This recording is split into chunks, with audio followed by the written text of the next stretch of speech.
Welcome to What Is It About the Weather, a podcast where we explore the many ways that weather intertwines itself into our lives. I'm your host, Mark Jelonic. This week, winds. We're going to be talking about the winds, whipping up a little bit around me right now. You know, it's interesting.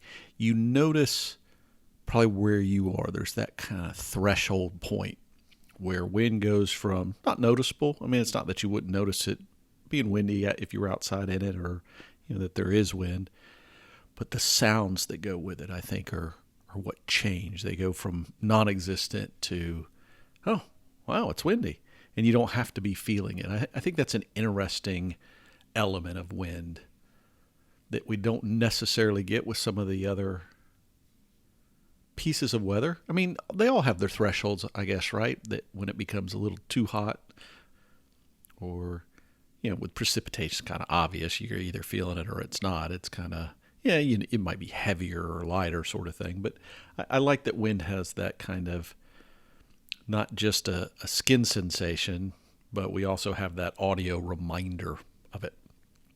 Any case, we'll talk about that some more. Actually, it's relevant with today's topic. Spring is here.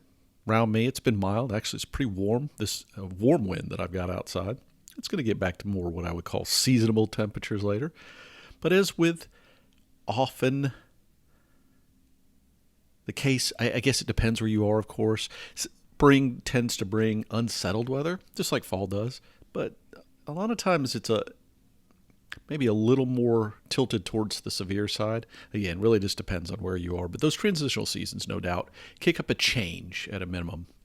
And there's certainly been a lot of that going on. I know I had family impacted, not directly, but to some extent by tornadoes in the southeastern U.S. Again, yesterday, you mentioned that last week. It's kind of, again, we're in that zone, that time of year where you kind of have to be aware and alert. There's even a well-known meteorologist, James Spann. He's kind of, a name that's really known in the broadcast community. He lives in Alabama, a state in the southern U.S., for those that aren't familiar with Alabama. And apparently his home, while this home was okay, their yard, etc., was pretty impacted by a tornado just yesterday. And his wife was at home at the time, thankfully was well protected, knew what was coming. But just a reminder, I mean, it could happen to anybody, right? And it's important that we all, as I've said before, think about it. And these are good times of year to do that when, the topic is at hand as to what would you do. We've talked about this in recent episodes. How do you prepare? Who do you trust? All those things. Good time to evaluate that stuff. So if it's been on your to-do list, make sure to pop on through it. The other thing that was noticeable this week for me was officially no more Greek letters for North Atlantic tropical cyclones / hurricanes. Part of it probably stemmed from the fact that they had to retire a couple of those letters because of those end-of-season storms that we were talking about that had such a large impact, particularly in Central America, with loss of life and property, etc. But no more. We'll have a backup list of names. So if you get to the regular end of the list, so some places they just kind of go into the next season and continue. With ours, there'll be you'll have an A through. Well, you don't use all the letters, the appropriate letters of the alphabet. And if for some reason one of those needs to be retired, they'll be replaced with another name. Now, I don't know if they're going to circulate that list or change it from year to year. It sounded like it was just going to be sort of a steady list that will be repopulated as needed. But I could see, I don't think year in, year out, we're going to get to that list. Shouldn't, in theory, get to the list on a regular basis. But they said the same thing with the Greek alphabet. Now they're moving away from it. So I don't know. Maybe every year it's going to translate out. I don't know. I don't recall. But for some reason, I think it's just going to be a stagnant list. And, well, I don't need to talk about this endlessly. I'm sure you guys really don't care in that level of detail. All right. Winds. I told you winds were going to be relevant, and they are. So in theory, we're going to be talking about which way does the ship blow. And we're here for two reasons. Both of them are news stories that I've seen recently that kind of bubbled this up to the surface. One, probably everybody not to be too punny, had it on their radar screen, if you will. It's been in the news cycle quite a bit in the last couple of days for a variety of reasons, but it's the ship that is blocking the Suez Canal. Now, you may have seen it to different degrees of how much coverage you've gotten, but there's a good chance you've heard the story at least about a massive container ship that essentially is blown sideways. It's not exactly sideways, but pretty close in the Suez Canal, so no traffic can go around, and more or less is deadlocked that thing until they can lift it out. Now, one of the reasons it's made news maybe more than it would have otherwise is this ship's huge. It's like one of the largest container ships in the world. They have this category of kind of ultra-sized container ships, and this falls in that category. And if you see this ship, you see how enormous it is.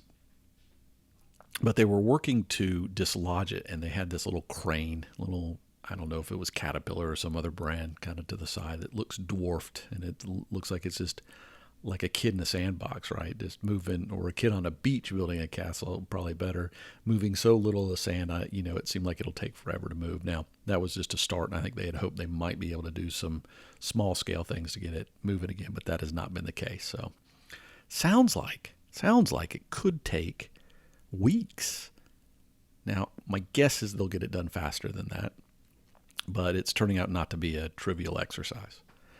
The other story that came to light, also within the past couple of weeks, was the world's first potential shipping tunnel. Okay, we're going to get in both of these a little more, but let's lay a little groundwork and why this is, I don't know, maybe come full circle. A good way to think about it. This is not a new topic, right? There's few activities in human history that are more interconnected than shipping, and I mean shipping as in ships, ocean travel, water-based travel, and wind, right? Or weather more broadly. I mean, historically, all sailing that was done with the aid of wind or a current, which are also influenced by winds. I mean, there's a temperature influence there. But to some extent, much of our early ocean-going travels were based on the ability to hoist a sail and have the wind push us. But just think about it. Just think about how it goes on since early time, how that shaped exploration, commerce, conflict. We've talked about a variety of these things before, like the history, the way weather shaped historic events and whether it really shaped history. And a lot of those were naval-related activities that were influenced by wind and weather, right? And even today, we're still completely interdependent on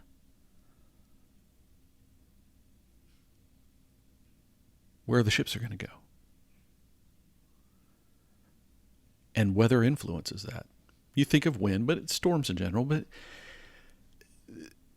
I like to keep it in the kind of the wind frame because that's the predominant thing that kicks up waves. It's the predominant thing that makes it becomes too strong. It's the predominant thing that pushes things out of the course that they're expecting to be on. So even today, if a ship has a shipping channel that it regularly uses, and there are plenty of these, and there's a little link in the show notes that you can go and see where ships are out in the ocean, because a lot of this is tracked, major ships. And if winds are too strong, between the wind itself and the waves, it can drastically change the route of a ship. And the best way to get from point A to point B may need to change if there's activity going on, whether it's tropical cyclones or whether it's just a large-scale pattern change in the weather that will influence what would be the shipping channels or the normal path that people might use to get from point A to point B. So while it may not be the same level of you have to have wind to get from point A to point B, all right? And it's certainly not as big of a thing with moving people. I mean, back in the day, however, if you wanted to get from continent A to continent B, you took a boat. And again, those boats shifted from sails to steam power, but weather impacted those ships while they were at sea. So we still have sailing.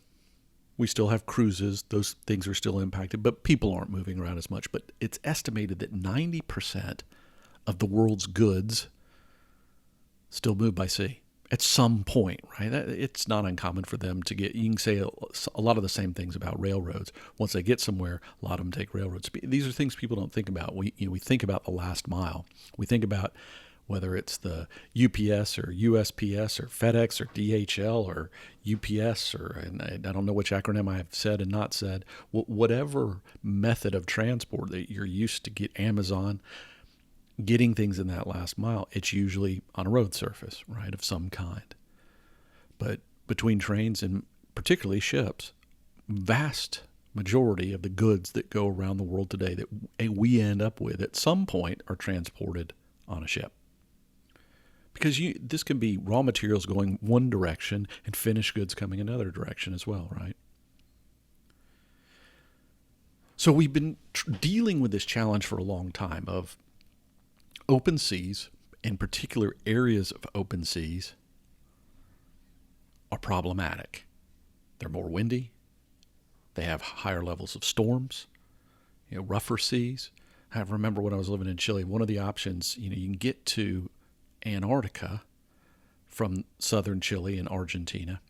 It's not like it's right there, but there are a few ways to get there. And each of them, you're comparing how miserable of a trip you want between point A and point B, because it's not a fun ride. Why? Because the seas are particularly turbulent in that zone.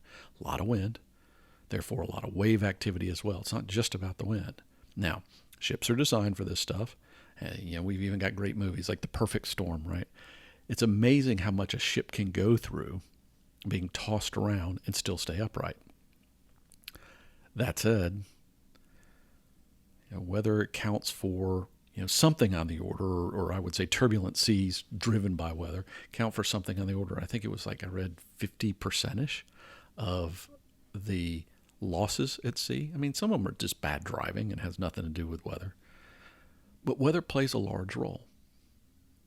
So again, we've been looking with how do we deal with it in open seas, but also in particular, how do we deal with where water meets land, because that's where a lot of the problems happen, particularly when the weather is harsh.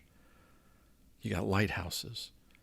You've got, it's like the Straits of Magellan. Those had to be discovered because getting around that cape, getting around Cape Horn, again, if you want to go to Antarctica, one of the ways to get there, was particularly treacherous. And not necessarily all year round, but treacherous enough. So we've been looking for ways to do it. Cape Good Hope, South Africa, same thing. A lot of traffic still goes around these ways, but less and less than used to, because we're looking for alternative ways to deal with that. So how do you do it?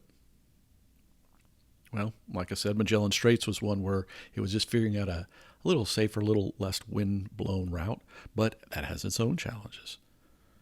Shallow waters, or it's got to be well-marked, or, ships and boats have the same problem. They're going to end up crashing into something. So we have a couple of options, right? We're going to talk about each one of these. We're going to start with the idea of canal, right? The Suez Canal, which is what this big ship is blocking. I love it. The company's called Evergreen, right? And I was thrown off by that because I kept seeing the reports of the ship was called Ever Given. And I kept seeing this big Evergreen on the boat. I was like, are they misreporting something going on? Well, the company is Evergreen, and they name all their ships Ever something just to make things even more confusing. So the Suez Canal was built, and it's estimated, I don't know, I mean, I've heard reports and with all the news stories of, how much money per hour, and that's interesting, but, I don't think it gets to 20,000 ships a year, but it's a lot of ships that go through that channel. A lot of goods, particularly going from Europe, right, to Asia, use that channel. Some still sail around South Africa, and I can tell you right now, currently a lot of them probably are, as opposed to being stuck waiting on either side of the canal. So he built this canal, been around a long time. Like I said, I think about almost 150 years or something on the order of 150 years. And certainly it's changed and grown and bigger, can handle these bigger ships now. However, that channel, just like the Panama Canal, which doesn't handle quite as many ships, but still a major shipping route that keeps people from having to go around the tip of South America. Again, as we discussed, good thing, problematic, hard to get around. It's still susceptible to weather problems. And it appears that's what caused this ship to have a challenge. There was a windstorm that came through, big wind dust storm, so it lowered visibility, and somehow the ship got off enough course, and this is the challenge. It's still a tight area. So kicked up, got this boat turned towards the shore, probably on its front end, and by the time it locked up, well, the back end, the wind just spun it around. Now, I haven't looked at the dynamics. I don't know exactly what played out, but it does sound, I mean, you got your choice. Someone's going to blame it on the wind. And it's, from what I've seen, it seems most likely that even if there was some human error, that there was also some weather influential component to why the ship ran aground and why for weeks we've already got this big shipping problem going on around the globe currently, and this is going to cause even more of a challenge with that, right? So can you make the channels, these canals, safer during those kind of storms? Well, someone probably wasn't paying attention and got caught out on this situation, because I think for the most part, they do keep an eye on that. Panama Canal, it does have times of year where it's certainly more susceptible to weather. Panama itself is a little far south to get much in the way of tropical cyclones, but they do get a fair amount of thunderstorm activity in that vicinity. So there is potential, right, for weather and gust of wind to cause challenges. Most of the time, I think they're able to take that into account. But it's just a reminder that no matter how hard you try, you've got this thing going on. It's called nature. It's called weather. And you can't just ignore it just because you're going through a canal, right? Because what's happening here is this is not like the open ocean where a ship goes down or has a problem, and all of a sudden, it's just that ship. This is impacting, again, hundreds of thousands of goods an hour or something is what I've heard. It's, a big deal. And it's the same thing, because I do hear stories from time to time when a port has a problem with, maybe a narrow entrance or something that gets blocked, and may not be due to weather, but often it is, because some weather event steers a ship in a way that it wasn't prepared to deal with. And, in responding to that, ships don't exactly stop, right? It's like any time. It's like the difference between a semi-truck and a little car in terms of the momentum and making a change. It's a real issue. So weather's a deal. So how are they thinking about it in other ways? Well, I came across this other story, and that's why I wanted to share it with you. In Norway, they're going to build a tunnel between kind of a fjord area and an open Atlantic on the other side. They're kind of two fjords. There's this big peninsula called the Stad. That's the short version, because the long version, I'm sure they know everybody who doesn't speak Norwegian would probably mess up. The Stad Peninsula, they're going to build a tunnel through it. They've studied this thing for a long time, and at first they didn't think it'd have an impact. Now they're talking about it because this is an area where it transfers it's the edge of the North Sea, which is a particularly kind of stormy area in the North Atlantic. But the shape, this is kind of where Norway goes from, one direction to more of a lean towards the northeast in terms of its shoreline. So this is a big outcropping. It's sort of an exposed area, a lot of weather, and it leads to meaningful delays. So they're going to cut a hole in the earth, and ships are going to go through. And I love the renderings, right? All this nice, peaceful boats going through, opening out the other side. Voila!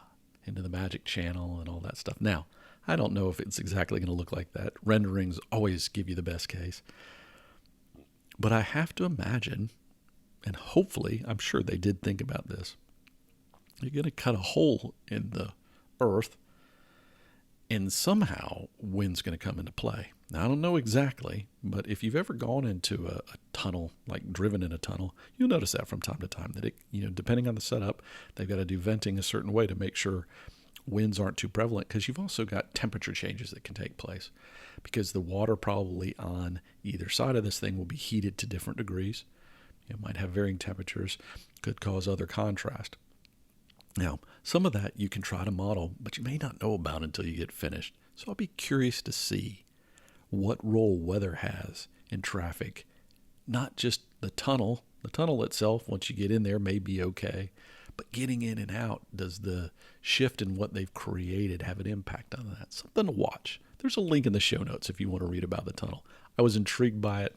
Again, I'm not exactly sure how it popped up on my radar screen, but there was enough talk about it because it finally got approved, I guess. And they're going to be buying some homes and structures that are around where they're going to do this to make way for it.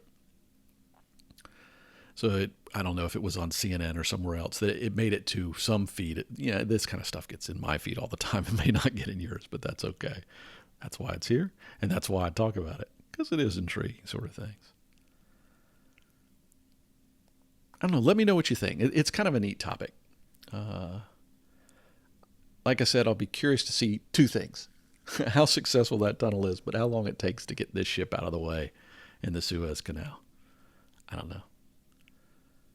If you have questions, topics, show ideas, whatever it is, just feel like sharing some weather story, you can reach me. whatisabouttheweather@gmail.com. What is about the weather on Twitter? YouTube, what is it about the weather? I keep saying it's like youtube.com/c/what is it about the weather. I don't know why they exactly do it that way. Love to hear from you. Let me know what's going on in your weather world. I'm going to leave you with this, however.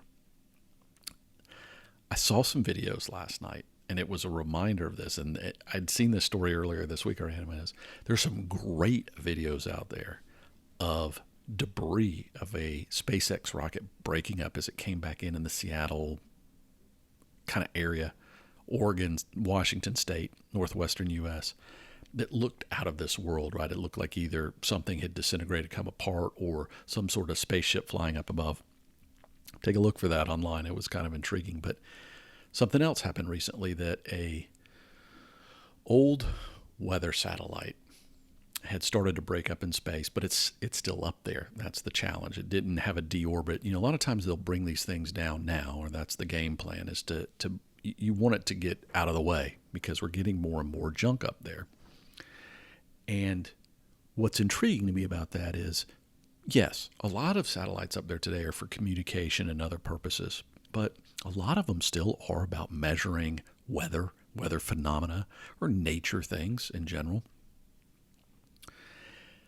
So weather has a real role in shipping channels in space, right? Because there are orbits that are ideal, and some of them are getting pretty darn crowded. So when this sort of breakup happens, it's essentially like taking one satellite and making it 5 satellites in a bigger space, right? Because they're slightly spread out from one another. Now, at some point it may be brought down, and I think we're going to get to some era where we'll be better. We'll probably be sending up satellites to push other ones back into the orbit or pull them in and bring them back to Earth, whatever it is. It's just a reminder that weather's impacting shipping in space, and probably will continue to for a long time. You don't necessarily think about it that way, but there's that weather connection. Because as we all know, there's much more to weather than the weather itself.